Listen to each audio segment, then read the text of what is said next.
Ok. Bom, eu sou o professor Vanderlei, do Departamento de Matemática Aplicada, né, do Instituto de Matemática da UF, aqui da Universidade Federal Fluminense, né, e também coordeno o programa da licença, né. E eu estou como, né, mediador dessa sessão, né, os artistas são vocês, né.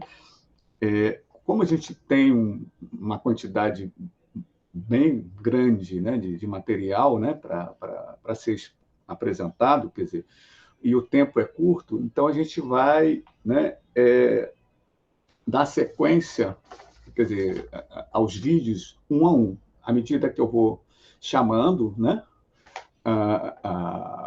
os autores, falando o título do trabalho e o nome dos autores, né, aí a gente vai apresentar o vídeo, né? E aí eu vou pedir para, né, nesse momento, né, os próprios autores que estiverem presentes coloquem o nome completo, né, lá no chat para ficar registrado, tá? E as perguntas, né, o interessante é que na hora que a gente está vendo em vídeo, se a gente quiser fazer alguma pergunta para aquele autor ou por aqueles autores sobre aquele trabalho, que a gente já registre no chat, né? Porque isso aí depois a gente vai separando e a gente vai fazer uma dinâmica bem curta, porque a gente tem que encerrar, né, às 14h30, né? Aliás, um pouco antes, né? Porque 14h30 começa já a outra oficina, né? Bom, eu, durante, né, essa apresentação, né, quer dizer, a gente não faz a intervenção oral, eu vou pedir que todos fechem o microfone, né? E é lá no final, aí sim, né, quando a gente abrir para discussão, para debate, aí as pessoas que forem falar, né, pode abrir o microfone, a câmera e se pronuncia, né? E no finalzinho, né, a gente vai pedir que todos possam abrir o microfone, desculpa, a câmera, né, para que a gente possa fazer um registro, né, da foto, tá? Não é obrigatório, mas a gente gostaria que todos, né, participassem, tá?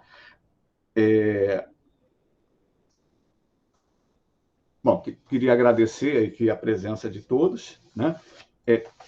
Os vídeos, né, a gente vai apresentar na sequência, né? Então a gente já vai começar, né, com o primeiro trabalho, que é a função densidade de probabilidade, o gráfico e a tabela de distribuição normal com GeoGebra, né? O Anderson, né, está aí, né? Quer dizer, Roberta, não sei se já chegou, mas, de qualquer forma, peço aos dois que, né, que registrem lá no chat o seu nome, tá? Quer dizer, à medida, né, que forem, né, apresentando os vídeos, as pessoas registram e que, se tiverem alguma pergunta para aquele trabalho, vai fazendo ali naquele horário, naquele momento.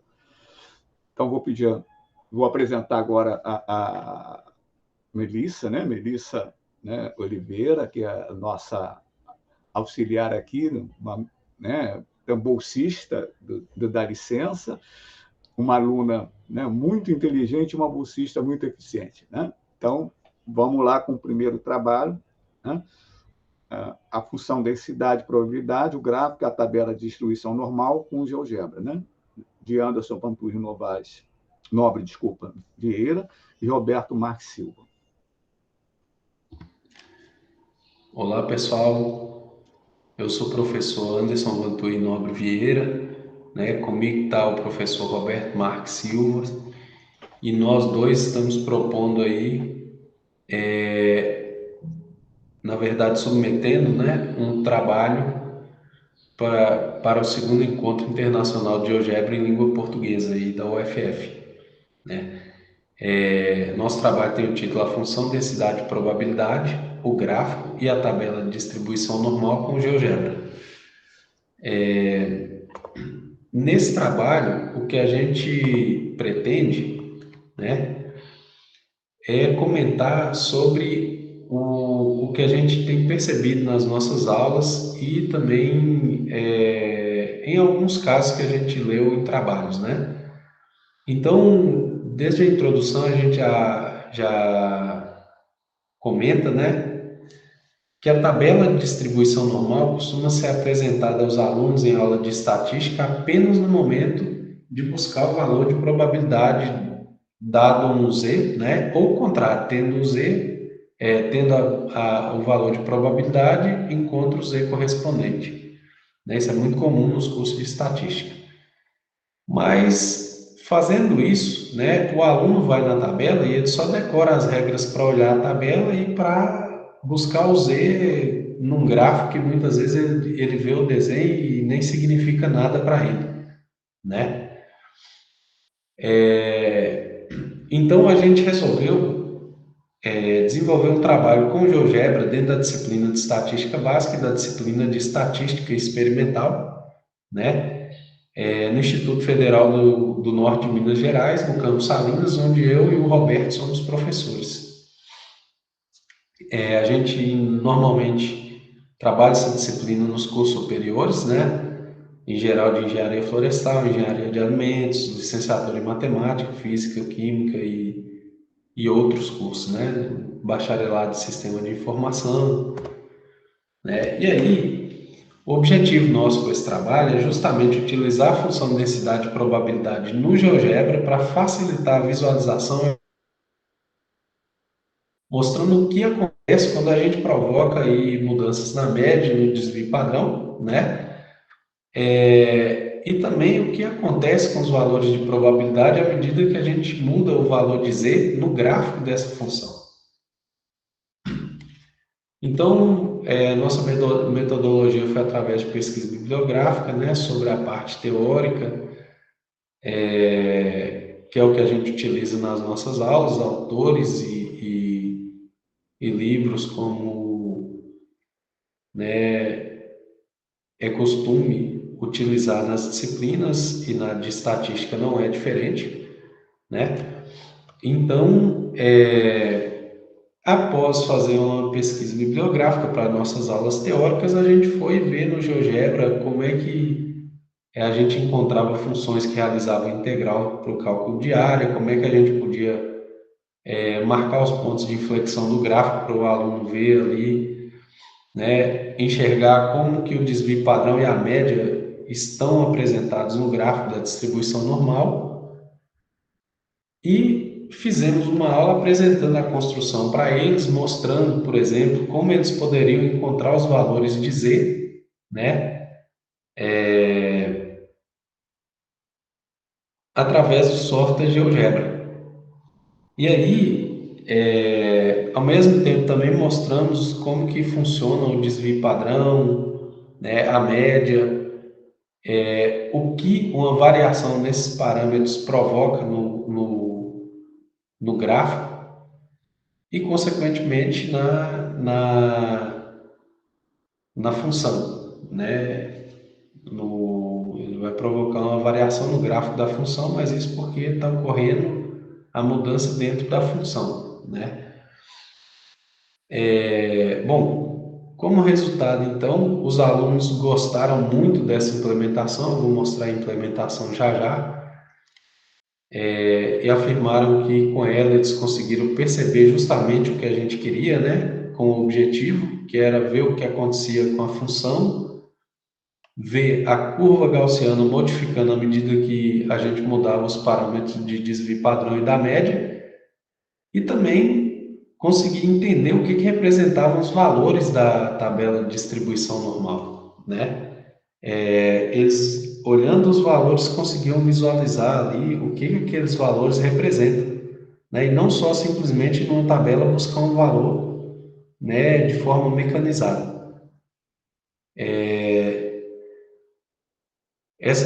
A construção também permitiu mostrar aos alunos, né, a diferença entre uma distribuição normal padrão, que é aquela que tem média zero e desvio padrão igual a 1, né, e uma outra distribuição que não tem, mas que a gente pode achar os valores correspondentes para o Z e trabalhar com a tabela de distribuição normal. Aqui são os nossos contatos, né? E antes do agradecimento, evidentemente eu vou mostrar aqui a construção que a gente fez, né? Então aqui está a construção, né? Eu coloquei os controles deslizantes junto com o professor Roberto, porque aqui, ó, variando o desvio padrão, a gente pode habilitar aqui também os pontos, né, de inflexão do gráfico, que é onde a gente vê exatamente a distância entre a média e o desvio padrão, né? Então, quando eu modifico a média, o gráfico desloca em relação ao topo, né? A gente pode marcar aqui também a função que está exatamente no local que está a média, né? A média aqui, por exemplo, 0,3, a gente vê aqui a reta que passa pela média, que é justamente o ponto de máximo da função, né? A imagem da média é o ponto de máximo dessa função. Isso aí, com um pouco de cálculo, a gente pode perceber, né? Fazendo a derivada primeira igualando a zero, a gente vai ver aqui que a gente vai ter aqui a tangente exatamente nesse ponto do gráfico, né? Que é onde a média tem a imagem que é o maior valor para essa função. Então, quando eu mudo a média, eu tenho uma translação do gráfico, né? Mas eu não tenho nenhum tipo de achatamento. Já quando eu trabalho aqui com desvio padrão, né? Eu consigo ver que ao reduzir o desvio padrão, eu tenho uma menor distância aqui em relação à média, né? Justamente nos pontos de inflexão do gráfico. E, paralelamente a isso também, né, a gente consegue verificar com esse gráfico o caso dos valores para Z, né? Então, por exemplo, quando eu tenho aqui um A, né, e eu aumento o valor desse A, aqui eu não coloquei Z, porque normalmente GeoGebra entende Z como número complexo. Provavelmente é possível mudar isso, mas a gente colocou aqui o A para representar, por exemplo, um valor de Z. E aqui, quando eu modifico o A, a gente vê aqui esse parâmetro modificando, né? Aqui ele está com apenas uma casa decimal.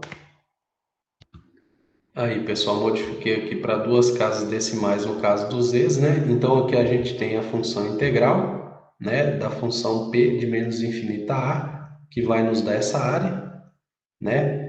Depois, de menos infinito a B, que vai nos dar, se eu desabilitar aqui, vai dar a área do I2, né? E o I3, que tem a ideia do I1 até o I2, que é a integral da função P de A até B, que está fazendo o papel nosso de Z1 até Z2. E aí, ao trabalhar com os controles deslizantes, né, de A e B, a gente vê aqui valores que correspondem às probabilidades da distribuição normal e relaciona eles dinamicamente com a área. Bom, agora sim, pessoal, era isso que a gente queria mostrar, né? Muito obrigado e até o próximo vídeo, né? Ou até o próximo evento.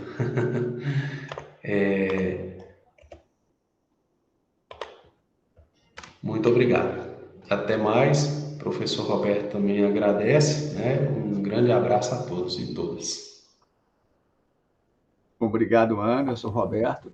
Quer abrir a câmera para se apresentar para o grupo? Para a gente conhecer? Quer dizer, eu já conheço alguns de vocês, mas mais o Anderson?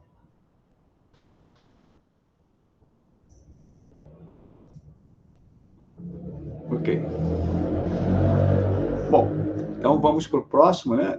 Trabalho que é no século XXI, desenhamos para calcular, né? Daniela Andrade Monteiro Veiga, né? Daniela, quer abrir a câmera para a gente te ver, só para... Boa tarde. Tudo bem, Daniela. As perguntas vão ser lá no final, tá? Mas é só mais para, né, eu compartilhar também o vídeo aqui de alguma forma. Então, tá, obrigado, Daniela. Vamos para a sua apresentação aqui que está no vídeo, tá? Gente, quem quiser ir Segundo fazendo... Encontro Internacional do GeoGebra. Quem quiser fazer as perguntas, né, ao Anderson e tudo, vai registrando no chat, né? Quer dizer, para a gente depois selecionar algumas delas para discussão, tá? Agora vem o trabalho da Daniela. Pode ir lá. Em língua portuguesa. O título do trabalho a ser apresentado é Desenhando para Calcular. Sou professora Daniela, ensino na Universidade Estadual do Sudoeste da Bahia e ministro as disciplinas de desenho técnico para as engenharias e agronomia, desenho geométrico e geometria descritiva para o curso de licenciatura em matemática. Interdisciplinar desenho e matemática é um dos meus objetivos como professora. E acredito, assim como outras pessoas, que os desenhos contribuem para o desenvolvimento do raciocínio lógico-espacial, do rigor geométrico, da criatividade, além de facilitar na compreensão dos conteúdos, principalmente da matemática. Há uma argumentação também que incorporar o desenho e a capacidade de expressão gráfica às práticas pedagógicas utilizadas em sala de aula pode melhorar e facilitar o ensino e aprendizado dos alunos.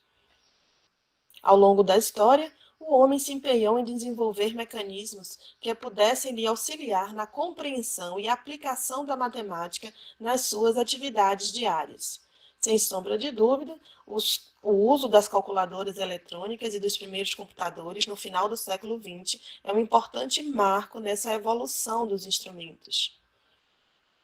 No contexto apresentado, a matemática fundamenta diferentes instrumentos que utilizam cada vez mais recursos gráficos para alcançar seus propósitos de cálculo, dimensionamento, posicionamento, definição de tempo e espaço. E é o que enfatizo no exemplo escolhido para ser apresentado aqui no segundo encontro do GeoGebra.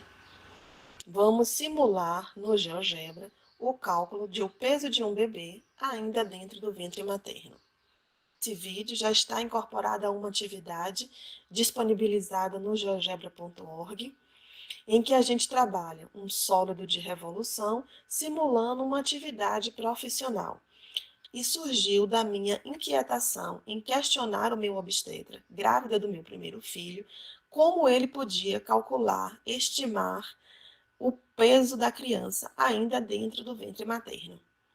Ao questionar ao médico se ele informava os focos da elipse ou a constante da elipse, se era um sólido de revolução, e a perplexidade do médico em não compreender o que eu estava falando, me instigou a fazer esse exemplo de uma simulação dentro de GeoGebra utilizando sólidos de revolução. Uma vez gerada a imagem ou o modelo tridimensional, a depender do modelo do equipamento que está fazendo essa ultrassonografia, o médico tem uma interação com esse equipamento através do desenho de pontos, retas ou segmentos. Associado a uma interpretação da anatomia do corpo humano, o médico define pontos e retas para determinar, na proporção do corpo humano, o comprimento daquela criança. A partir desses pontos, o médico também pode gerar curvas. Aqui dando o exemplo de uma elipse, onde o médico define os focos a partir desse conhecimento de anatomia e tem o objetivo de envolver a criança em uma determinada posição.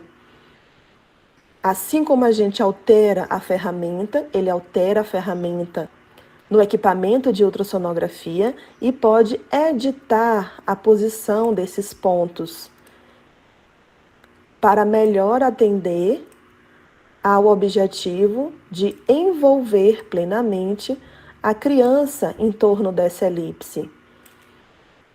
Uma vez feito isso, o médico vai solicitar ao equipamento que, com esses dados de entrada, estime o peso da criança. Vários cálculos são processados, aonde, girando essa elipse em torno do eixo, definido pelos parâmetros do médico, a gente vai conseguir estimar com bastante precisão o peso daquela criança e o seu desenvolvimento ao longo do tempo. Ao realizar esse procedimento, estamos integrando conhecimentos do desenho, da geometria, da medicina, da física, da computação, Assim como no exame de ultrassonografia, no GeoGebra você pode também zerar esses parâmetros, capturar uma nova posição do bebê para mensurar o diâmetro cefálico, um outro parâmetro de crescimento do bebê. Zerei as minhas informações e agora é a sua vez. Obrigada e até a próxima.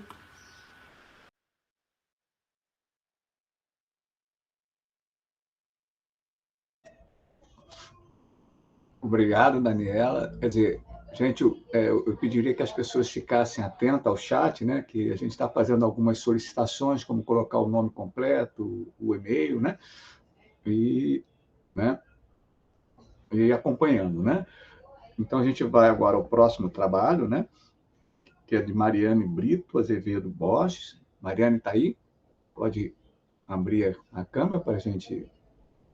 Oi, Mariane. Ah, está bem acompanhada, Mariane. Legal. E o seu trabalho, né, é as possibilidades da axonometria cilíndrica com o GeoGebra, né? Isso. Vamos assistir o vídeo. Vamos assistir o seu vídeo, tá?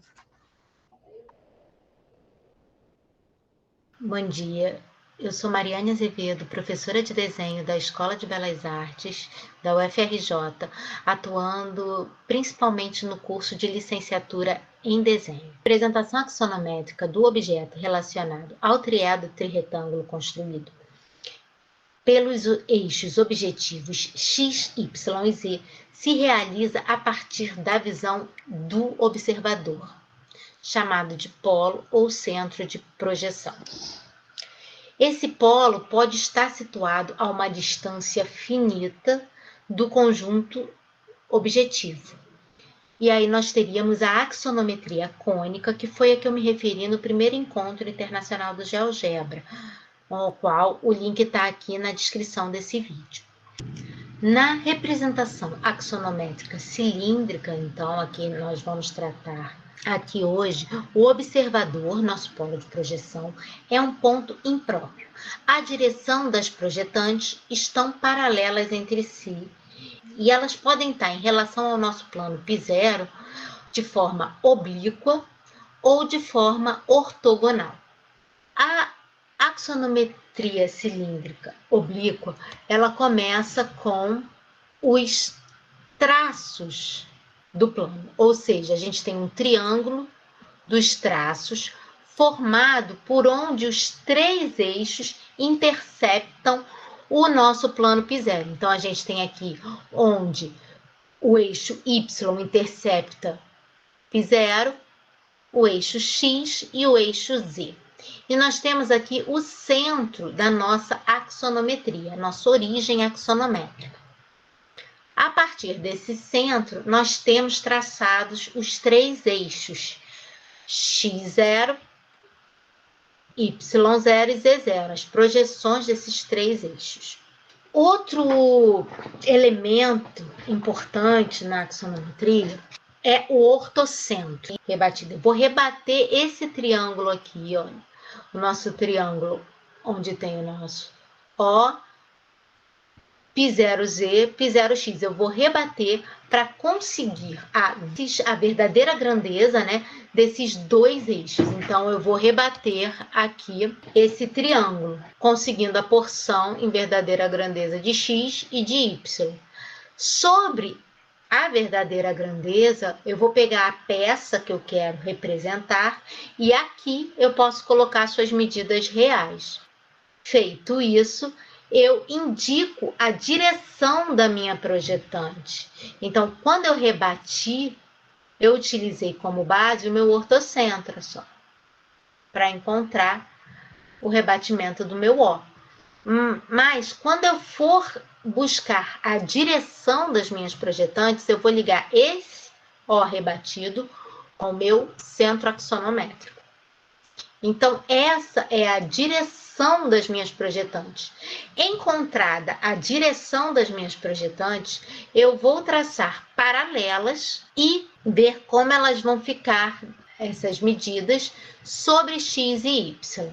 Pronto, fiz isso e consegui graduar x e y já com a deformação da axonometria cilíndrica em questão.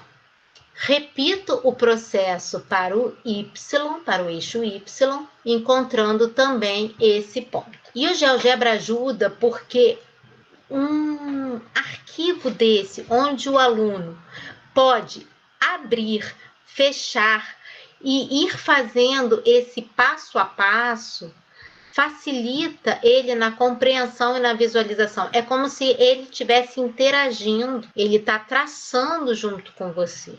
Ele está revisando a matéria que foi dada, né? Escondida. Estou com meus eixos graduados. E agora, o que eu vou fazer? Vou começar a traçar uma trama, uma malha, em cada uma das faces dos planos do meu triado trirretângulo.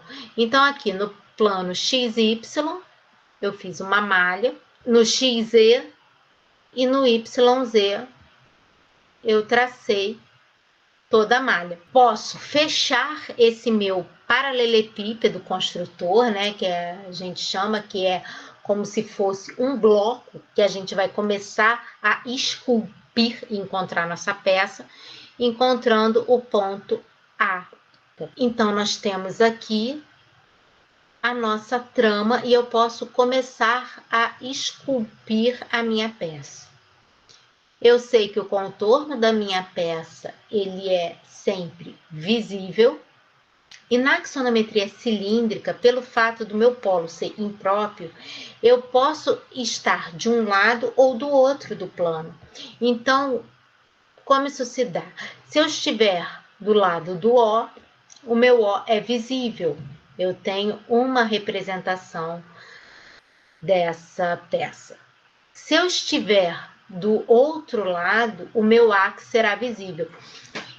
Quando a gente trabalha a axonometria cilíndrica, às vezes a gente faz a mesma peça, vários formatos. Então, eu posso salvar, eu posso fazer no mesmo e botar, olha, transformo essa peça que está com o meu O visível para uma peça com o meu O não visível. É a mesma peça, eu só alterei a visibilidade. O contorno é sempre visível, então no contorno eu não mexi em nada, eu alterei as linhas internas. As linhas que partiriam de O agora estão tracejadas, são arestas não visíveis, e as que partem de A são visíveis.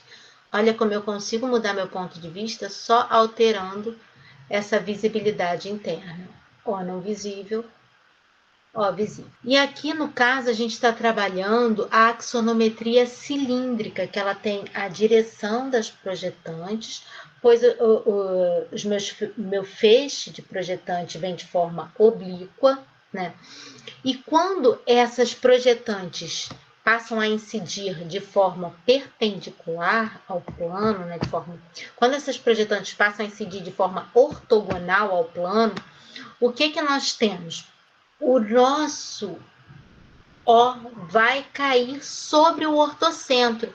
Então, eu posso aproveitar esta mesma perspectiva axonométrica cilíndrica e puxar esse meu centro axonométrico para sobre o ortocentro.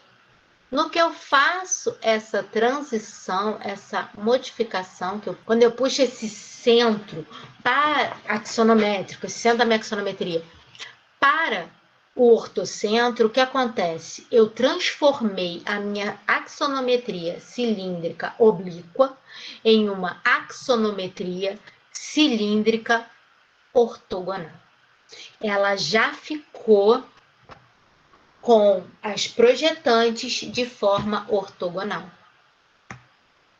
Então, eu transformei só puxando, eu não precisei recomeçar o meu desenho. Bastou eu mover o meu centro axonométrico para o meu ortocentro. E o mesmo com a visibilidade.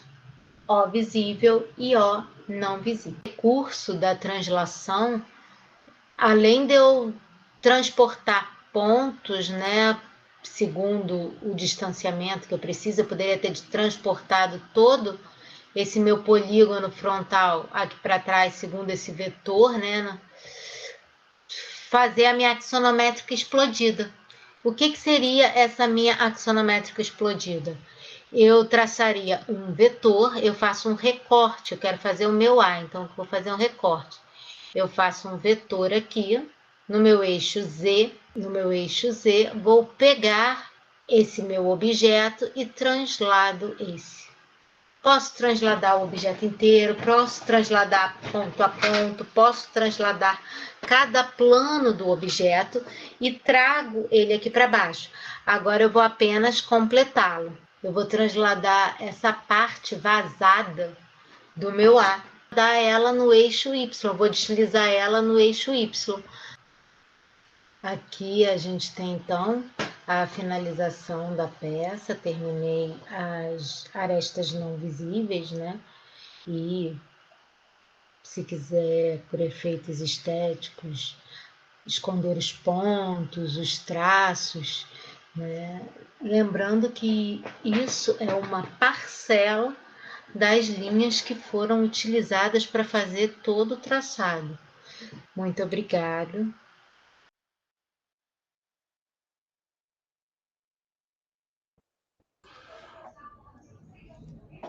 Obrigado, Mariane. Né? Agora a gente vai para o quarto trabalho, né? Espiral de Lucas, Carla Patrícia e Francisco. Vocês querem abrir a câmera para a gente conhecer vocês?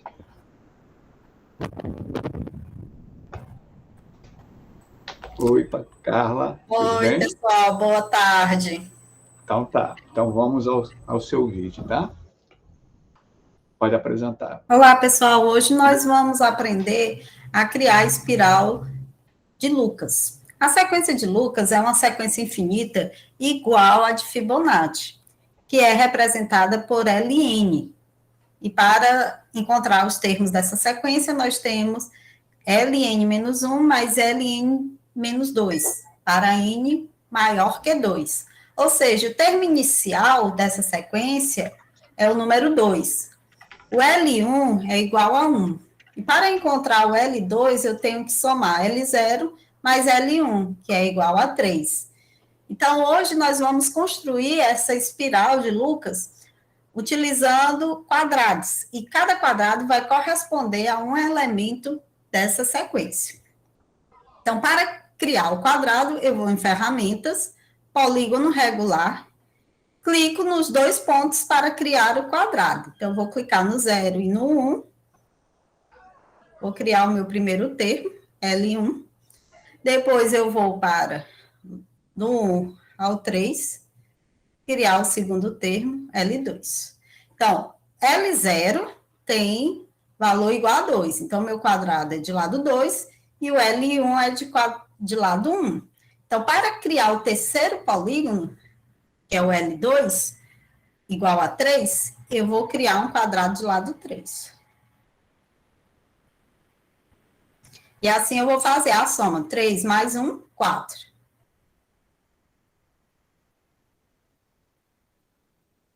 Depois, 3 mais 4, 7.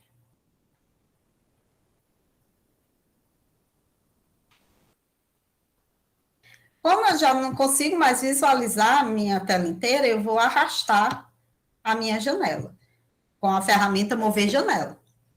Então, continuando, eu vou criar o polígono 11. Novamente, eu vou arrastar para que eu possa visualizar a imagem inteira. Vou reduzir com a ferramenta Reduzir para criar o próximo polígono.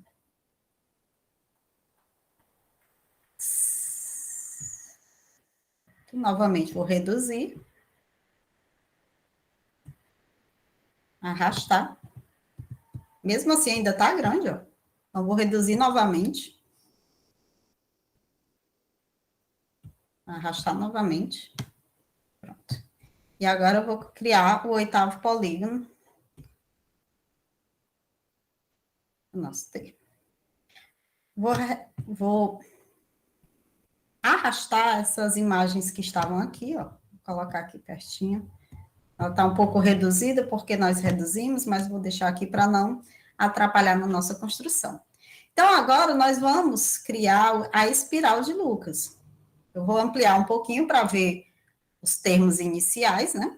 Nossos 3 termos iniciais. E eu vou utilizar a ferramenta arco circular. Essa ferramenta eu vou clicar em 2 pontos e criar um arco. Eu tenho que criar o primeiro arco dentro do L0, que é o quadrado de lado 2. Depois ir para o 1, o 3, o 4 e assim sucessivamente, certo? Então, para criar esse arco, eu venho na opção K, F, J. Agora, eu vou criar essa partezinha aqui, ó. Então, eu tenho que G, H, F. Agora, esse arco, ele tem que vir para cá, para o ponto M, do H para o M, né? Então, L, M, H. Agora, do M ao O. Então, I, O, M. Novamente, eu vou reduzir agora, para que a gente possa visualizar a figura inteira e continuar a construção do arco. Novamente, arco circular. E agora eu tenho que ir do O ao Q, né? Então, eu venho esse ponto, do Q ao O. Nós temos agora do Q ao S. Então, venho M, S, Q. Do S ao U. Então, do P ao U. Para o S. E, finalmente, do U ao W. Então, nós vamos do R ao W até o U. Então, está criada a nossa sequência de Lucas, né? Por meio da espiral de Lucas. Como eu posso melhorar essa imagem? Eu posso ocultar o meu eixo, posso ocultar o nome dos polígonos, cliquei no botão direito, exibir rótulo, só para limpar mais a imagem. Assim eu posso fazer com os pontos também. Posso também fazer na tela, na janela de álgebra.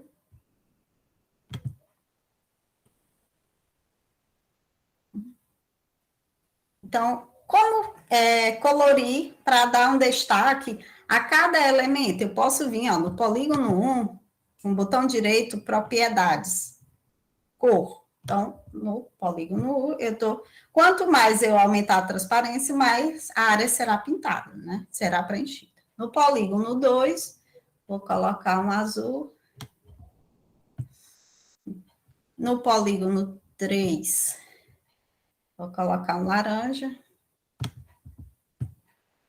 No polígono 4, colocar um verde. No 5, um amarelo. No 6, vou colocar o vermelho. No 7, vou colocar esse azul. E no 8, eu posso colocar, vou colocar o marrom. Pronto. Dessa forma, cada cor corresponderá a um elemento dessa sequência. Eu também posso colocar texto. Clicando na caixa texto, eu coloco o elemento 1. Pronto. Onde estiver o meu 1, eu clico no botão mover e arrasto para dentro da figura.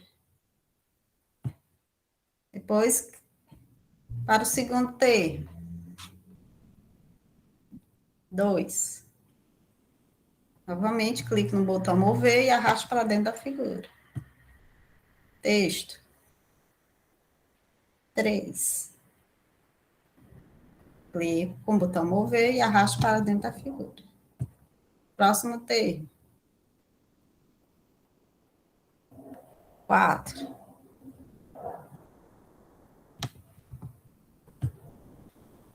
Próximo termo. 7.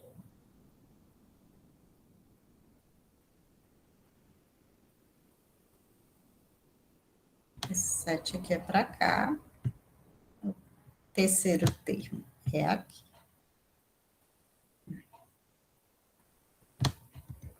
Termo para cá. O quarto termo é aqui.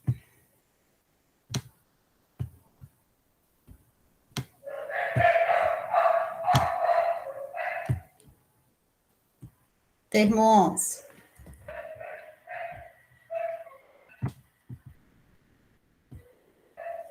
Botão mover.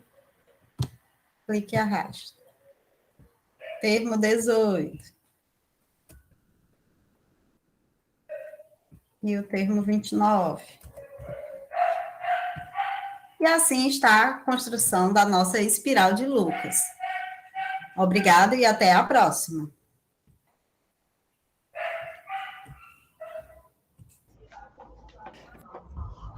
Obrigado, Carla. Quer dizer, muito bom o trabalho. O próximo agora é Propriedades do Arbelos no GeoGebra. Rodrigo Dantas. Rodrigo, está aí? Quer abrir a câmera para a gente... Oi, Rodrigo, prazer. Vamos lá, então, Tudo bom? ao seu Boa vídeo. tarde a todos. Boa tarde.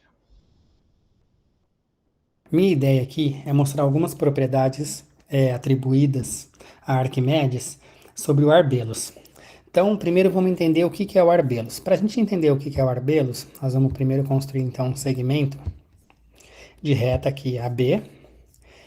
Vou aproveitar já esconder aqui a legenda que eu não preciso e criar um ponto C entre A e B sobre esse segmento. Então, uma vez criado esse ponto C, que a gente pode mover aqui sobre o segmento AB, o que a gente vai fazer? A gente vai criar 3 semicírculos. O primeiro semicírculo vai ser o de diâmetro AC. O segundo semicírculo vai ser o de diâmetro CB. E a gente vai criar um semicírculo maior de diâmetro AB. Aproveitando de novo para já esconder as legendas, que a gente não precisa. Então, essa aqui. Então, aqui esconder essa legenda, esconder essa. E também a do semicírculo maior. E aí, o Arbelos, então, vai ser a região compreendida entre o semicírculo maior e os 2 semicírculos menores. Então, para isso, eu vou deixar essa região do Arbelos em branco. O que seria o Arbelos, então? O Arbelos é essa região branca que está compreendida entre o semicírculo de diâmetro AB e os 2 semicírculos menores, o de diâmetro AC e CB. Então, essa região que eu não pintei aqui, né, essa região branca, é conhecida como Arbelos. Uma das propriedades do Arbelos é a seguinte: se a gente construir uma reta perpendicular ao diâmetro AB, passando por C, então se a gente for aqui em reta perpendicular, a esse diâmetro, passando por C, a gente vai determinar um ponto aqui, ponto de intersecção, que é esse ponto aqui. Eu não preciso dessa reta que eu criei, porque na verdade eu queria somente esse ponto, que eu vou renomear. Esse ponto eu vou renomear. Vou chamar esse ponto de G.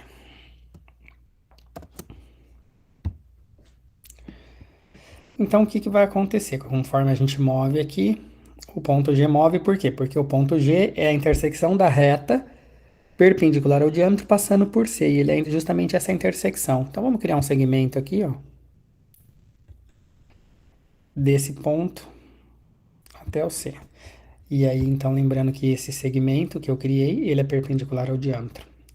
Então, vamos lá. A primeira propriedade que o Arquimedes percebeu é a seguinte.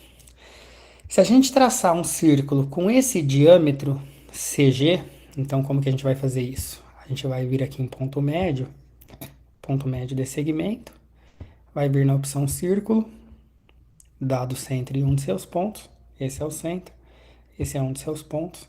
E aí, então, a primeira propriedade que o Arquimedes percebeu é que a área desse círculo, de diâmetro CG, é exatamente a área do Arbelos.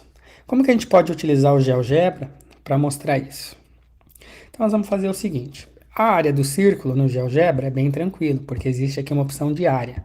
Então, a gente vai clicar aqui, calcular, clicar sobre o círculo e ele vai nos dar a área desse círculo, que ele está dando como 23,75. Se a gente movimenta, a área vai se atualizando aí com o valor. É uma aproximação, lembrando que a área do círculo é πr². Bom, vou criar um texto aqui, para ficar melhor, eu vou criar um texto e vou escrever assim, ó, a área do círculo é o de diâmetro que a gente criou, é o de diâmetro CG. Então, vou colocar a área do círculo CG, mas a gente sabe que é o de diâmetro CG. E essa área é o K, que é 2363, que é esse número. Então, a gente vai vir aqui, ó, igual, a gente vai escolher o objeto A. E aí, eu criei esse texto como sendo a área do círculo de diâmetro CG, ficou sendo 2363. Repara que se a gente movimentar, essas duas áreas são iguais, óbvio. Essa aqui é a área do círculo, eu só reescrevi aqui. Por quê? Porque eu quero ocultar esse texto. Então, a área do círculo está ali no cantinho, conforme eu mexo aqui, tem a área do círculo. E aí, essa área do círculo, que é esse valor 22,19 nesse caso, é justamente a área do Arbelos. Mas como que a gente podia usar o GeoGebra para mostrar que a área do Arbelos realmente é a área desse círculo? Bom, isso aqui a gente veio direto na ferramenta área e pediu a área do círculo. Mas como que eu mostro que essa área realmente é essa área branca, que é a área do Arbelos? Bom, para isso a gente vai fazer o seguinte. Vamos criar 3 círculos, um de diâmetro AC, um de diâmetro CB e um de diâmetro AB. Por quê? Porque o GeoGebra não calcula a área de semicírculo. Então, se a gente vai tentar calcular a área do semicírculo, ele não consegue. Então, nós vamos fazer o seguinte aqui. Vamos em ponto médio, calcular o ponto médio daqui para a gente ter o centro. E o ponto médio do segmento todo, né, para a gente ter os círculos. Então, nós vamos aqui em círculo, aí eu vou definir esse círculo, eu vou definir esse círculo e o círculo maior. E aí, com os círculos, a gente consegue calcular a área. Então, se a gente for na opção área, eu venho aqui a área desse círculo maior, a área desse e a área desse. Ele escreveu aqui a área de P, a área de Q e a área de R. Só que esses valores, 8, 98, 54 e o 108, são os valores que estão aqui. Então, o B, o número B, é o círculo maior, é a área do círculo maior. O 8 e o 54 são os círculos, áreas dos círculos menores. Então, o B, o I e o J. E se a gente movimenta, a gente vê que esses valores se atualizam, estão aqui. Então, nós vamos fazer o seguinte, a gente está vendo aqui que B é o círculo maior, J é um dos círculos menores e 51 é o outro. Então, nós vamos também criar um texto, escrever assim, a área do Arbelos. O que é a área do Arbelos? É o círculo grandão, que é o B, então aqui vai em objetos, clica no B. Aí a gente clica aqui internamente, vamos fazer o seguinte, é o B menos o I e menos o J. Então, menos o I, menos o J, e tudo isso dividido por 2, porque a área do Arbelos é só a região de cima, né? Então, se eu pegar o círculo grande e tirar os 2 círculos, vai ficar como se fosse 2 Arbelos. Então, divido por 2. Ele criou aqui o texto, a área do Arbelos, que está coincidindo com a área do círculo. Com isso, a gente pode ocultar aqui essas outras áreas, esses pontos que foram criados, o E, o F, o H. Esse segmento, se a gente quiser ocultar também, a gente pode voltar a fazer aparecer o círculo e esconder os semicírculos. E aí, então, movimentando agora, a gente vai ver que essas duas áreas são iguais. Lembrando que essa área do círculo direta, pelo GeoGebra, e essa área do Arbelos, né, foi feita fazendo uma subtração do círculo grande, os dois menores, e dividido por 2 para ter só a região de cima. Então essa é uma das propriedades que o Arquimedes mostrou e que a gente consegue visualizar aqui no GeoGebra, que a área desse círculo de diâmetro CG é justamente a área do Arbelos. Uma segunda propriedade bastante interessante que o Arquimedes mostrou é que quando a gente traçou esse círculo de diâmetro CG, a gente tem um ponto de intersecção desse círculo com os dois semicírculos internos. E aí o que acontece? Se a gente quisesse traçar uma reta que tangenciasse esses dois semicírculos, esses são exatos pontos de tangência. Então, se a gente vier aqui em reta, reta, por esses dois pontos, quando a gente movimenta, a gente percebe que esses são os pontos exatos de tangência, né? Outra propriedade que o Arquimedes notou é se a gente traçar um segmento que une esses dois pontos de tangência, esse segmento IJ, ele é exatamente igual ao segmento, na mesma medida, né, do segmento CG. Ou seja, o segmento CG e o segmento IJ se bisseccionam mutuamente. E esse aqui exatamente, né, é o ponto, esse aqui é o centro da circunferência. Então, repara, se a gente mostra o círculo, esses pontos aqui são os pontos exatos de tangência, a gente percebe isso quando a gente vai ver a reta que tangencia. Além disso, a área desse círculo é exatamente igual à área do Arbelos. E por último, para fechar, ele percebeu que o ponto A, I, que é o ponto aqui de intersecção, e o ponto G são colineares. Então, se a gente construir uma reta que passa por A e G, ele também vai passar por I. E se a gente construir uma reta que passa por G e por B, ele também vai passar por J, ou seja, o ponto B, J e G também são colineares. Bom, então todas essas propriedades podem ser demonstradas, né, algebricamente, né, a gente fazendo isso na geometria, mas a gente pode visualizar tudo isso aqui no GeoGebra, tá ok? É isso que eu queria mostrar para vocês. Um abraço, espero que tenham gostado.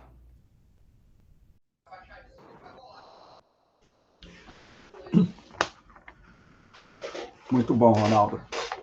Muito bom. Desculpa, Rodrigo. Ronaldo, né? E uma excelente apresentação, né? Um bom professor, né?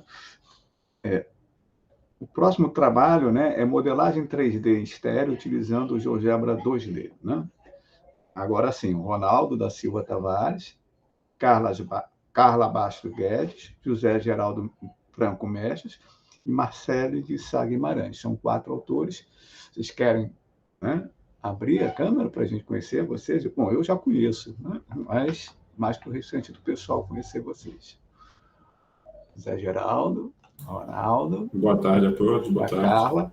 Boa tarde, boa tarde. Ok. Então, vamos ao vídeo, né? Saudações, pessoal. Meu nome é Ronaldo da Silva Tavares, sou aluno concluinte do curso de licenciatura em matemática pela Universidade Federal Fluminense e venho apresentar a vocês o fruto de um trabalho que venho desenvolvendo desde 2013, junto com os professores doutores Carla Bastos Guedes, José Geraldo Franco Mestres e Marcelo de Sá Guimarães. O tema do nosso trabalho é modelagem 3D em estéreo, utilizando o GeoGebra 2D. Vamos mostrar, então, uma nova metodologia de formação de figuras estereoscópicas através da técnica de perspectiva axonométrica cilíndrica ortogonal e utilizando o GeoGebra 2D. Antes, porém, devemos comentar sobre o processo de formação de figuras estereoscópicas com os chamados óculos anaglíticos. Os óculos anaglíticos são óculos que possuem lentes de cor diferentes. Em geral, a lente esquerda do observador é a lente vermelha e a lente à direita do observador é a lente ciano. Sabemos da física que a lente vermelha vai filtrar todos os objetos coloridos na cor vermelha, deixando passar todas as demais cores. Então, dessa forma, o olho do observador que visualizar um objeto através da lente vermelha vai perceber todos os objetos que estiverem coloridos de cores diferentes da cor vermelha. Por exemplo, a cor ciano. De modo análogo, o olho do observador que estiver visualizando através da lente ciano vai perceber todas as cores diferentes da cor ciano com uma cor vermelha. Então, dessa forma, obteremos, então, o efeito de profundidade, né? Porque o observador ele vai visualizar duas imagens distintas entre si e, então, vai ter uma percepção de profundidade daquela figura que ele está observando. Ao utilizar os óculos analíticos, 3 efeitos podem ser obtidos. O efeito que nós denominamos de efeito de paralaxe, positiva, nula ou negativa. Paralaxe é o efeito no qual o observador tem a impressão de a figura estereoscópica está se formando na região posterior ao plano de projeção, exatamente sobre o plano de projeção, ou na região anterior ao plano de projeção. A situação em que o observador percebe que a visão estereoscópica ela está se formando na região posterior ao plano de projeção, denominamos de paralaxe positiva. Como é que nós obtemos a paralaxe positiva? Como a lente vermelha encontra-se à esquerda do observador, a figura em ciano também tem que se encontrar à esquerda do observador. De modo análogo, como a lente ciano encontra-se à direita do observador, a figura vermelha também tem que se encontrar à direita do observador. Dessa forma, quando houver o cruzamento dos feixes de luz, esse cruzamento vai se dar exatamente na região posterior ao plano de projeção e o observador vai então ter a impressão de que o objeto tem uma dimensão de profundidade na região posterior ao plano de projeção. Já o efeito de paralaxe nula, as duas projeções encontram-se exatamente sobre as mesmas coordenadas. É o mesmo efeito que nós observamos ao visualizar essa perspectiva a olho nu. Já o efeito de paralaxe negativo é quando o observador ele percebe que a figura estereoscópica formada ela se dá na região anterior ao plano de projeção, ou seja, o observador ele tem a impressão de que a figura estereoscópica está se formando mais próxima do próprio observador. Como é que nós obtemos o efeito de paralaxe negativo?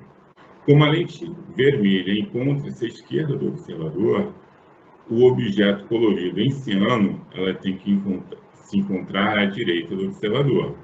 De modo análogo, como a lente ciano ela está à direita do observador, a imagem colorida de vermelha tem que ser colocada na região à esquerda do observador.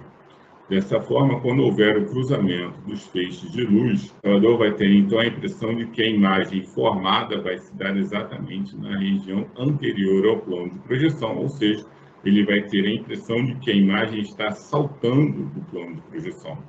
E é exatamente esse o efeito que nós pretendemos apresentar com a nossa nova metodologia, utilizando a perspectiva axonométrica cilíndrica ortogonal. Ao construirmos as duas perspectivas, uma para cada um dos olhos do observador, nós colorimos essas perspectivas de cores vermelha e ciano e combinamos essas duas perspectivas numa mesma região, de tal forma que o observador, ao colocar os óculos anaglíficos, vai ter a impressão de que a figura estereoscópica está se formando na região anterior ao plano de projeção, ou seja, mais próximo do observador. Para mostrar o processo de formação da perspectiva axonométrica cilíndrica ortogonal de um sólido dado. Primeiramente, precisamos das projeções mongianas ou projeções ortográficas de um sólido dado, que é essa figura em destaque à esquerda. Essa aqui representa a vista superior do sólido e essa aqui é a vista frontal do sólido. Perceba que as duas vistas estão referenciadas em relação ao sistema de eixos cartesiano ortogonal. Agora, devemos projetar esse sistema de eixos sobre um plano de projeção, que é o processo mostrado à direita que eu estou destacando. Então, ao projetarmos o sistema de eixos cartesiano ortogonal sobre um plano de projeção, obtemos 3 pontos não colineares que determinam o chamado triângulo axonométrico. Na geometria descritiva, nós sabemos que as direções das alturas desse triângulo axonométrico determinam as direções do sistema de eixos em perspectiva. Da mesma forma, a origem desse sistema de eixos em perspectiva coincide exatamente com o ortocentro do triângulo axonométrico. Okay? O ortocentro é o encontro das alturas do triângulo axonométrico. Pois bem, agora então devemos graduar os eixos em perspectiva utilizando essas semicircunferências para obter a verdadeira grandeza dos eixos vermelho e verde. Ok. Então, colocando-se as medidas referentes ao eixo verde e as medidas referentes ao eixo vermelho nos eixos em verdadeira grandeza, devemos agora traçar as paralelas em relação ao terceiro eixo que não foi rebatido sobre o plano de projeção, que é o eixo azul. Se o eixo verde e o eixo vermelho estão rebatidos sobre o plano de projeção, o eixo azul é representado por esse ponto que eu estou destacando aqui. Então, traçando-se paralelas em relação ao eixo azul, nós vamos graduar os eixos verde e vermelho. De modo análogo, nós vamos graduar o eixo azul, construindo essa outra semicircunferência e traçando-se paralelas em relação ao eixo que não foi rebatido sobre o plano de projeção, que no caso é o eixo verde. Então, colocando-se todas as medidas referentes ao eixo azul, na verdadeira grandeza do eixo, e traçando-se paralelas em relação ao eixo verde, nós vamos graduar o eixo azul. Utilizando as ferramentas dinâmicas que o GeoGebra 2D nos permite, nós podemos construir todo tipo de perspectiva, né, do sólido dado. Basta modificar um dos vértices do triângulo axonométrico para obter uma segunda ou terceira perspectiva. E é exatamente utilizando esse fato que nós vamos construir, então, o segundo triângulo axonométrico e obtendo, assim, uma segunda perspectiva referente ao outro olho do observador. Podemos agora modelar diversos sólidos em estéreo utilizando o GeoGebra 2D, partindo-se das projeções mongianas que esses sólidos detêm. Então, esse aqui é o cubo Snub, esse aqui é o dodecaedro Snub, que são dois sólidos de Arquimedes, né, de um total de 13. Né? Não precisamos necessariamente ficar limitados a sólidos geométricos. Nesse caso, nós modelamos o avião F-117 a partir das suas projeções ortográficas. Espero que todos tenham gostado do vídeo e, caso desejem algum modelo de minha autoria, podem encontrá-lo diretamente no meu perfil do site do GeoGebra. Caso tenham interesse ou alguma dúvida, podem entrar em contato comigo pelo meu e-mail, que está disponibilizado na tela. Muito obrigado.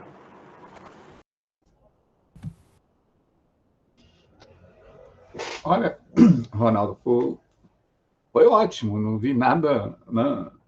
Muito boa apresentação, né?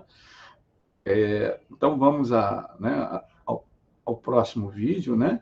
Que é a caracterização, né, de uma curva regular que representa uma hélice com software de GeoGebra, né? Quer dizer, de Rosângela Teixeira Guedes e Marcos Felipe de Oliveira. Vocês querem abrir a câmera para a gente conhecer vocês? Rosângela aqui. Ok, Marcos. Então tá. Então vamos à apresentação do vídeo de vocês. Meu nome é Rosângela Teixeira Guedes, professor do Departamento de Matemática da Universidade Tecnológica Federal do Paraná, campus Cornélio Procópio. Essa apresentação é baseada em alguns resultados do trabalho de conclusão de curso de Marcos Felipe de Oliveira sob minha orientação. O objetivo é identificar as curvas regulares no espaço, que são hélice. Definição: uma curva parametrizada diferenciável do espaço é uma aplicação alfa de R3,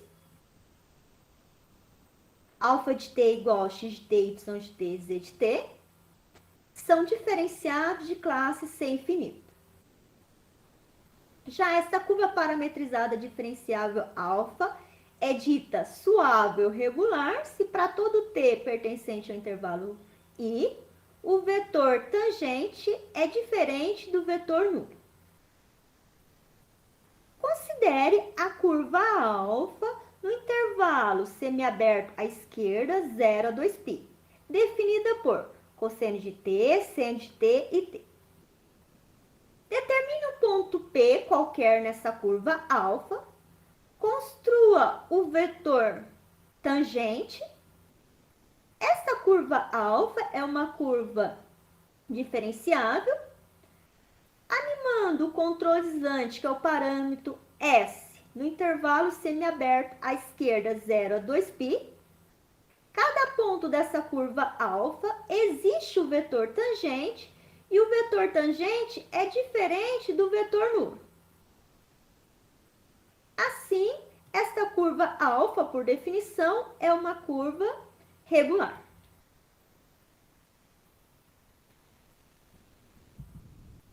Definição de hélice. Uma curva regular alfa do intervalo IR3 é uma hélice se existir um vetor unitário V que forma um ângulo constante com o vetor tangente. Bom, mesma construção anterior da curva alfa. Agora, além de determinar o vetor tangente V, vamos considerar o vetor unitário dado pelas coordenadas seno menos cosseno e zero. O tamanho desse vetor é unitário. E para qualquer parâmetro S no intervalo semiaberto, semiaberto à esquerda, 0 a 2π,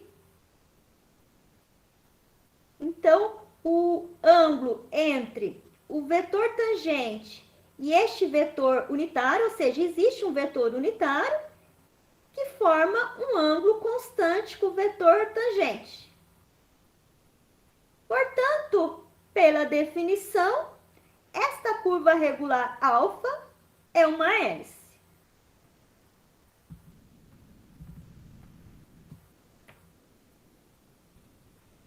Agora, alguns resultados de curvatura, torção e curva parametrizada pelo comprimento de arco.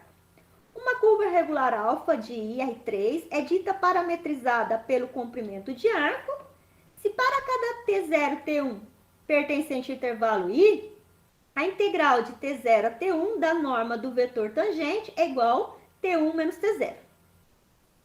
A proposição, se a norma do vetor tangente for 1, se e somente se a curva regular alfa está parametrizada pelo comprimento de arco.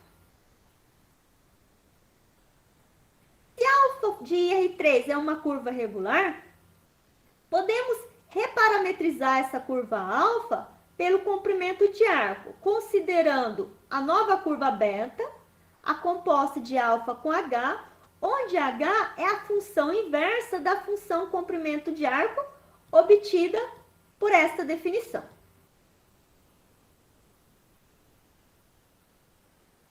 Bom, já a curva alfa de R3 é uma curva regular parametrizada pelo comprimento de arco, então a curvatura é a norma da derivada segunda de alfa. E a interpretação geométrica de curvatura é a velocidade com que as retas tangentes mudam de direção. Esta curvatura é sempre maior ou igual que zero. E se a curva alfa é regular e a curvatura é positiva, o vetor normal é definido pela derivada segunda de alfa sobre a curvatura. O vetor binormal é o produto vetorial do vetor tangente com o vetor normal. E se essa curva alfa é uma curva regular parametrizada pelo comprimento de arco e a curvatura é positiva, a derivada do vetor binormal é paralelo ao vetor normal. E essa constante de proporcionalidade do vetor normal e do vetor B' é chamado torção da curva em alfa. Bom, proposição. Então, seja alfa de R3, uma curva regular, de curvatura e torção não nulas. Então, a curva alfa é dita hélice se a razão entre a curvatura e torção é constante. Bom, considere, então, a curva alfa definida anteriormente, né, no intervalo semiaberto à esquerda 0, 2π, dado por cosseno de t, seno de t e t. Essa curva alfa não é parametrizada pelo comprimento de arco, porque o comprimento de arco vai dar raiz de 2, que não é unitário, a norma, né, do vetor tangente não é unitário. Mas como essa curva alfa é regular, é possível reparametrizar a curva pelo comprimento de arco. onde a curva beta é reparametrização de alfa pelo comprimento de arco dado por a composta de alfa vezes h, onde a função h é dada por t raiz de 2, que é a inversa da função comprimento de arco. Observe que essa curva beta e a curva alfa reparametrizada pelo comprimento de arco têm o mesmo traço. Então, determine então o vetor tangente no ponto P qualquer dessa curva beta. Construa o vetor normal. O vetor tangente e o vetor normal são ortogonais. A seguir, determine o vetor B', que é a derivada do vetor binormal. Observe que o vetor normal e o vetor B' são paralelos e a constante de proporcionalidade é a torção. Animando o parâmetro L, tá? Onde aqui, quando determinou a beta, que é a reparametrização pelo comprimento de arco, T varia no intervalo 0 a 2π raiz de 2. Animando o controlizante, observe que a curvatura se mantém constante, a torção também, e a razão da curvatura sobre a torção se mantém constante. Portanto, por esta proposição, como a razão da curvatura sobre a torção é constante, esta curva alfa é uma S. Muito obrigada.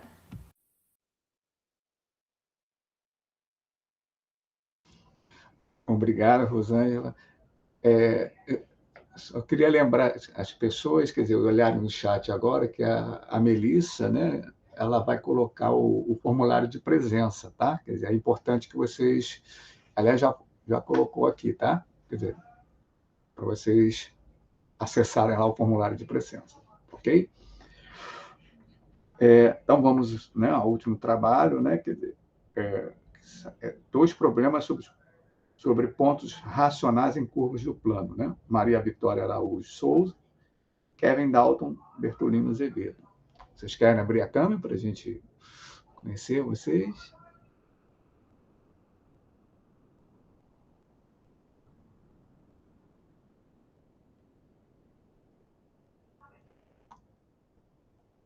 Maria Vitória, você está sem som. Habilita o seu...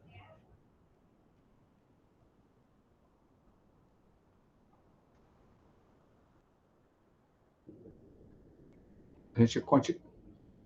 Kevin? A gente também não está te ouvindo, Kevin. Tá? Tudo bem. Oi, boa tarde. Não, tá legal. Então, tudo bem, tudo bem. Sim. Vamos ao vídeo. Tá ok. Podemos ir ao vídeo. Olá, meu nome é Maria Vitória Araújo Souza, sou estudante do Bacharelado Interdisciplinar em Ciência e Tecnologia da Universidade Federal do Maranhão, do campus universitário de Balsas. Nesta questão, eu irei apresentar exemplos de um futuro TCC que está sendo escrito com o aluno Kevin Dalton Bertolino Azevedo e sendo orientado pelo professor doutor Raiber de Jesus Arias Cantino. Então, nesse primeiro exemplo, está sendo questionado se é possível construir uma linha no plano cartesiano que não contenha pontos racionais. Enfim, sabendo que o número real ele só é um número racional se e somente se o x ele pudesse expressar como quociente de 2 inteiro, onde o denominador q ele tem que ser diferente de zero. Assim, o conjunto de todos os números que se expressa como quociente de inteiros é o conjunto de números racionais, ou seja, todo número que não se enquadra nesse conjunto, obviamente ele será um número irracional, como por exemplo raiz de 2. Raiz de 2, ele é um número que não se expressa como quociente de 2 inteiros. Geometricamente falando, raiz de 2 ele é a hipotenusa de um triângulo retângulo com lado 1. Considerando que eu pegue um produto cartesiano de Q e multiplico por ele mesmo, irá ser criado um subconjunto de um plano. Os pares do conjunto, eles vão ter as ambas entradas em Q. Ou seja, os pontos racionais, eles serão os pontos que pertencem a esse conjunto. A pergunta em si é se é possível construir uma linha reta L que não contenha pontos racionais.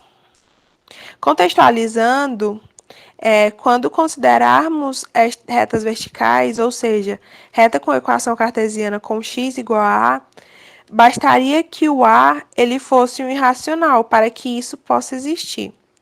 Por exemplo, considerando uma linha vertical, onde o x ele é igual a raiz de 2.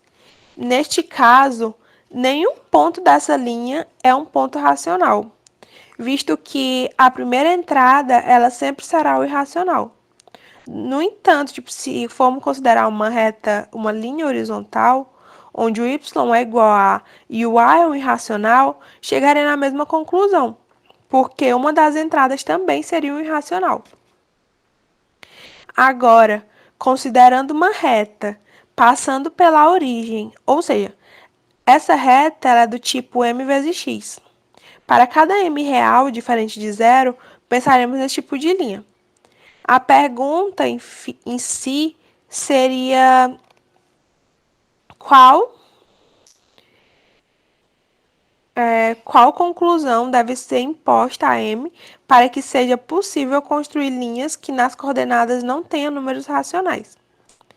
Para isso acontecer, basta que o M ele seja o irracional. Assim, supondo que o M seja a raiz de 2, considerando uma linha com essa inclinação, nenhum ponto dessa linha, exceto a origem 0, 0, será racional.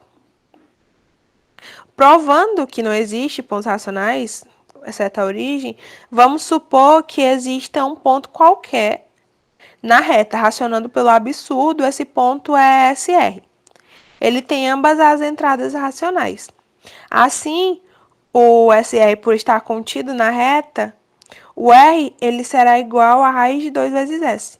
E como o S ele é diferente de zero, podemos fazer a divisão e dividindo o R por S, visto que o R é igual a raiz de 2 vezes S, será anulado, né? Os dois S, obviamente. E sobrará apenas a raiz de 2, que é um irracional. Assim, o ponto SR, ele será um ponto irracional. Portanto, com isso, conseguimos provar que a linha não tem pontos racionais, exceto pela origem 0, 0.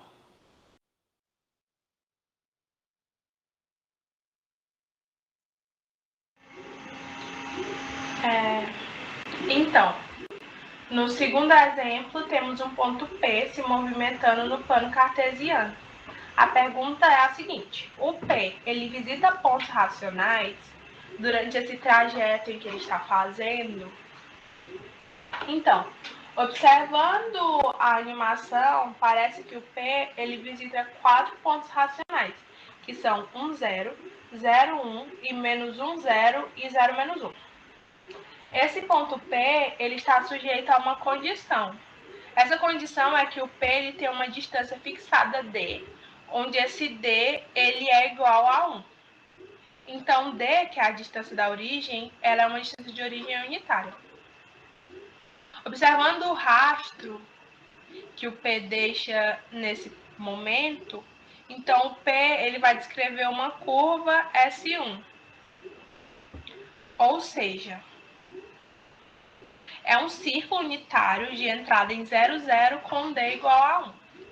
Esse conjunto ele satisfaz a condição de que a soma dos quadrados da entrada de um par ela é igual a 1.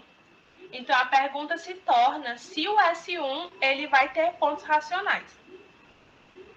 Como eu disse no início, sabemos que tem 4 pontos óbvios, que são as intersecções da circunferência com os eixos de coordenadas, quando a circunferência corta esses pontos em racionais. Então, o questionamento é que se além desses pontos óbvios, vão existir outros pontos racionais na circunferência. Então, vamos considerar um ponto R, nesse arco entre o ponto 1, 0 e 0, 1. queremos saber quando esse ponto R será um ponto racional. Então, vamos considerar linhas secantes, a circunferência passando por PN. No entanto, esse ponto R, ele é um ponto racional se e somente se a reta que passa por R e por PN, que é o polo norte do círculo, ou seja, o ponto da coordenada 0, 1, tem uma inclinação racional. Então, pode ser provado se considerarmos uma linha secante a S1, passando por PN, quando essa linha cortar o círculo no ponto R, esse ponto vai ser racional. Mas isso só irá acontecer se a inclinação também for racional. Enfim, conhecer se o círculo tem ou não pontos racionais é muito importante. Porque esses pontos eles estão em correspondência com as soluções inteiras positivas da equação de Fermat de grau 2, que é a equação cartesiana na forma x² mais y² igual a z². Então, concluindo, isso pode ser provado, e é o que iremos provar no nosso TCC, usando o GeoGebra. A gente irá provar que existe correspondência entre as soluções da equação x² mais y² igual a z² nos inteiros positivos.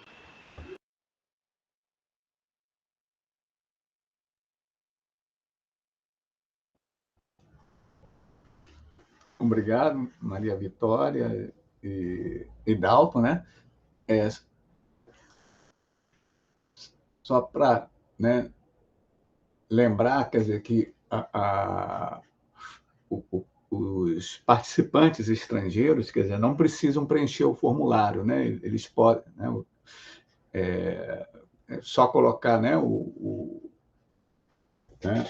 e-mail, né, quer dizer, e o nome, né, que a gente já, né, vai enviar depois o certificado, né, por e-mail, né? Agora, os participantes brasileiros que têm CPF, né, precisam preencher esse formulário, né? Bom, eu gostei muito dos trabalhos, né? Quer dizer, são bem diversos, né? Como já foi dito aqui no chat, quer dizer, cada um, né, pessoas de diversas áreas, relacionando com, né, vários temas, né? Desde a questão da, né, ultrassonografia, né, a questão da axonometria, quer dizer, e tem algumas perguntas que já fizeram aqui no chat, né? A professora Rosângela fez uma pergunta, né, para o Anderson, né? Qual a dinâmica de se trabalhar com GeoGebra ou software em estatística? Né? Anderson? Anderson está presente?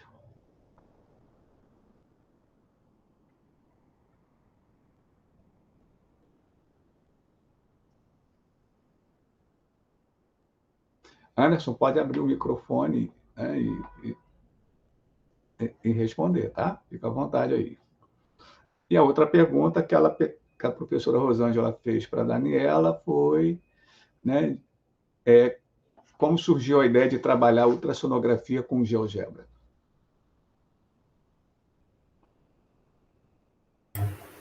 Eu posso responder? Pode abrir também a câmera. Rosângela também, se quiser interagir, fica à vontade.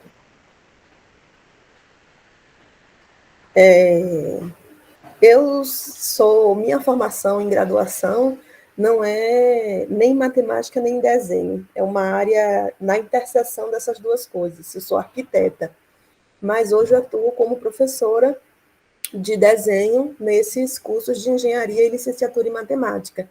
E isso a partir de 2012. Antes disso, eu atuava como arquiteta e, literalmente, eu usava desenho para calcular. Quando eu via a apresentação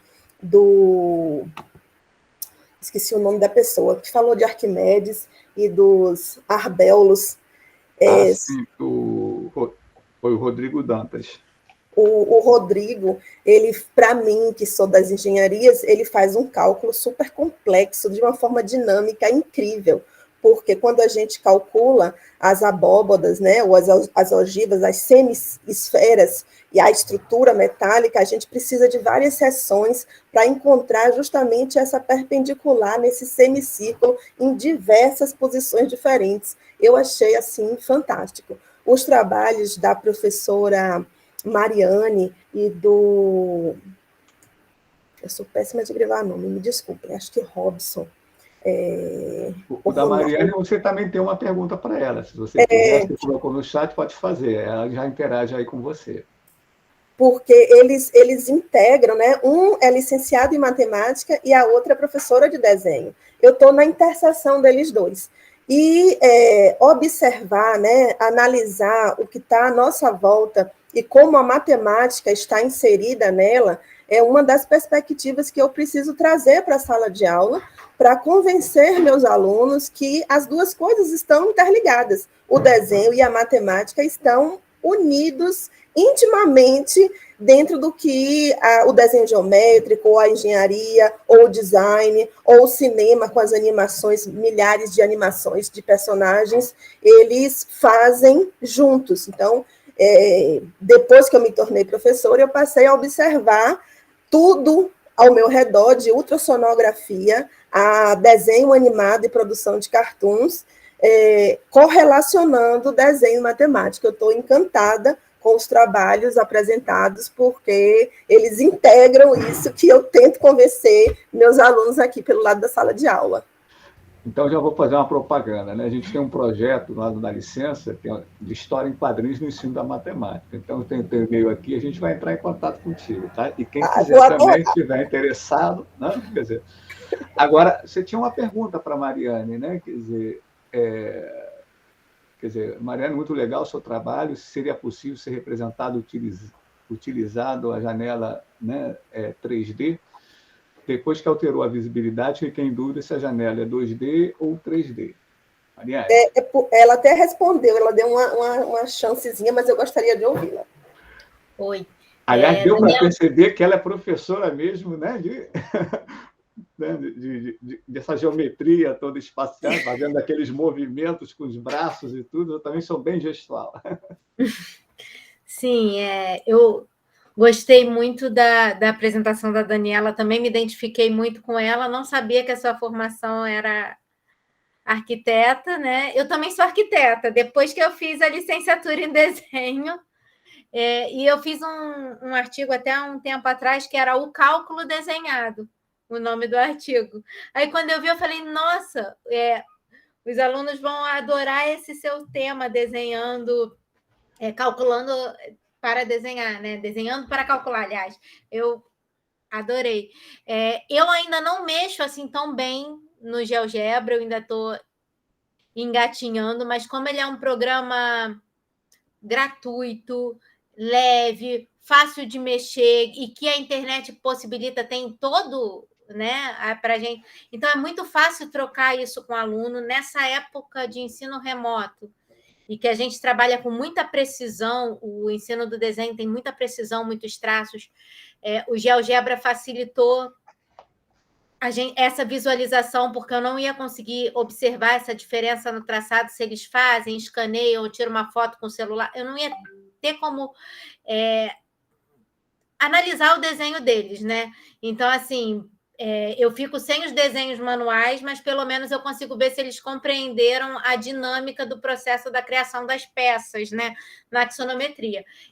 Eu trabalho ele como se fosse uma folha de papel, então eu trabalho o 2D para representar o tridimensional, mas tenho muito interesse em aprender o tridimensional, então eu ainda estou engatinhando nessa parte do 3D dentro do GeoGebra. O 3D eu faço só no CAD. No GeoGebra eu ainda não mexo muito com 3D. Pessoal, a coordenação central lá do evento ainda deu mais um tempinho para a gente conversar, né? Quem quiser comentar ou fazer alguma pergunta aí, fica à vontade. Tá? Olha, novamente está sendo, né, colocado ali quer dizer, agora colocaram um formulário, né, de avaliação do evento, né? Então a gente está pedindo para que vocês também possam acessar, né, depois, né, preencher esse formulário, né? Mas agora, tem mais algum comentário, uma pergunta? Vanderlei, eu tinha ido na outra sala dar uma olhada lá como é que estavam as perguntas, aí não sei se tinha alguma para mim aí antes. Sim, tinha sim. Tinha aqui que foi da Rosângela, né? Que perguntou para você qual a dinâmica de se trabalhar com GeoGebra ou software em estatística. Ah, muito bacana essa pergunta. Aqui no Instituto a gente trabalha, né? Eu e o Roberto, a gente trabalha junto na estatística como uma disciplina, né? Tanto na estatística básica como na experimental. E eu costumo usar com eles geralmente o R e o GeoGebra para algumas coisas, e às vezes até o Python para me familiarizando com a linguagem de programação também diferente, né? Porque hoje tudo gira muito em torno de programação. A matemática aplicada tem aparecido aí em diversas áreas, né?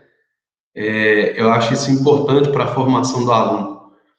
Então a gente costuma trabalhar aí com esses 3 softwares. E por que eu uso o GeoGebra para esse tipo de representação ao invés do R? Eu acho que o GeoGebra é mais simples e o aluno tem maior condição de conseguir construir.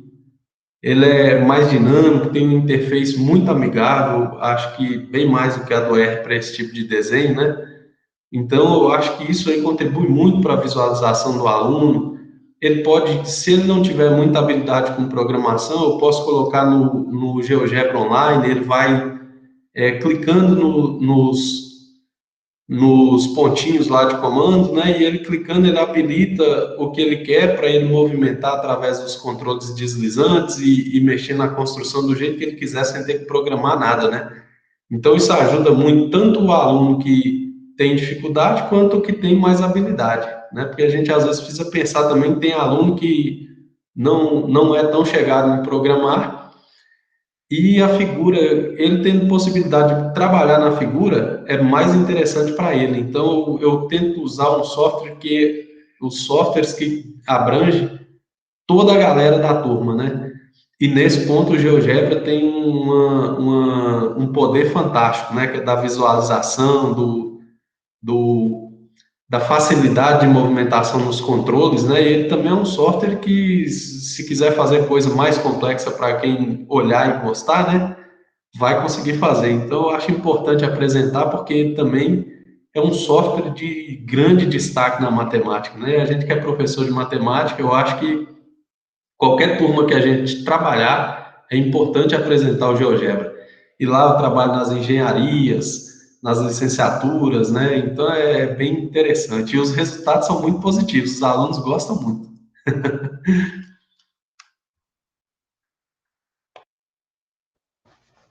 Mais algum comentário? Everson, quer falar?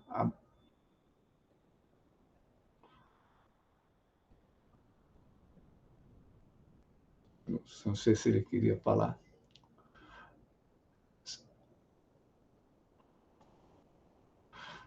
Seu microfone está desligado, tá mudo. O Everson, você quer falar?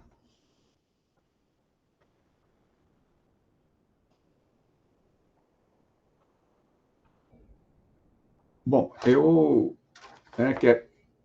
queria agradecer, né, em nome da comissão organizadora, né, do evento, né, a participação de todos, né, a apresentação dos trabalhos, quer dizer, né, todos muito bons. Eu acho que, inclusive, né, apresentaram assim de forma, né, bem didática, né? Até me entusiasmei lá com o Rodrigo, ainda falei, muito, né, muito bom professor. Quer dizer, eu acho que e muitos preocupados, né, em mostrar exatamente como é que se faz a construção, ou seja, né, no próprio GeoGebra, quer dizer, uma apresentação muito didática, né, além da qualidade, né, dos trabalhos e da diversidade, né, quer dizer, como já foi comentado aqui. Tá? Eu ia pedir, né, se ninguém tem mais nenhum comentário, que a gente pudesse abrir as câmeras, né, para a gente fazer um registro aí fotográfico. Tinha só uma dúvida, professor Vanderlei. Quem respondeu o formulário de manhã precisa responder agora, não a frequência, o formulário de avaliação do evento. no formulário, né? Quer dizer, tá colocando da atividade em si, no painel. Então, tem que ser desse, tem que responder também. Cada momento você faz a... Tá? Quem quer mais aparecer? Abrir a câmera aí. Estou tentando abrir a câmera aqui, mas não sei o que está acontecendo. Eu abro, ela fecha. Se alguém souber qual que é o problema técnico. E isso é difícil. Vamos lá. O Everson estava aparecendo agora, mas tem a fotinho dele ali. Quer dizer, quem mais pode abrir aí? A Begonha. Tá vendo? O Brasil está bem representado, né? E o exterior também, quer dizer, a gente tem, né? Se bem que Begonha já é brasileira, né? E tem vários colegas aqui também da UF, né? O professor Zé Geraldo, né? Quer dizer, vamos lá, gente? Podemos abrir a câmera? Maria Luísa, Rodrigo, Maria Vitória apareceu, Kevin, Anderson está com dificuldade, Cláudio, Javier.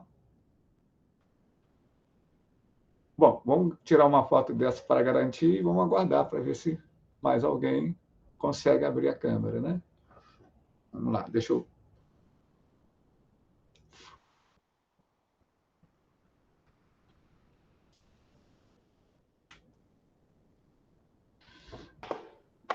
Ok. Mais gente? Agora o Everson conseguiu abrir. Ele vai e volta. Ô, Everson. Ok. Gente, então, né, eu vou dar por encerrado, né, esse painel, até porque a gente tem logo uma oficina logo em seguida, tá? Agradecer muito a participação de todos, né? E parabéns aí pelos trabalhos. Ok?